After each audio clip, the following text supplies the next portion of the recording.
బాపట్ల జిల్లా చీరాల బొమ్మల తోటలోని పువ్వాడవారి వీధిలో శుక్రవారం తెల్లవారుజామున కొవ్వొత్తుల తయారీ పరిశ్రమలో అగ్ని ప్రమాదం సంభవించింది. ప్రమాదవశాత్తు మంటలు చెలరేగి అక్కడ ఉన్న 3 వాహనాలు దగ్ధమయ్యాయి. స్థానికుల సమాచారం మేరకు అగ్నిమాపక సిబ్బంది తక్షణమే స్పందించి మంటలను అదుపులోకి తెచ్చారు. ఎలాంటి ప్రాణ నష్టం జరగలేదని సమాచారం.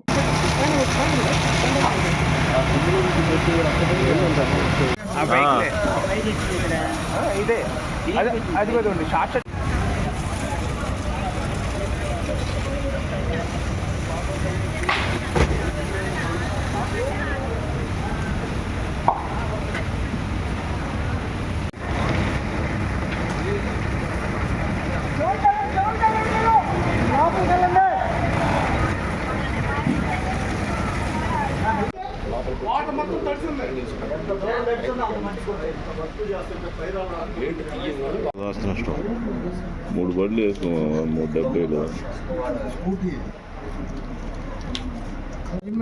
అంటే ఏం చేస్తాను కరెంట్ ఇప్పించావు నువ్వు.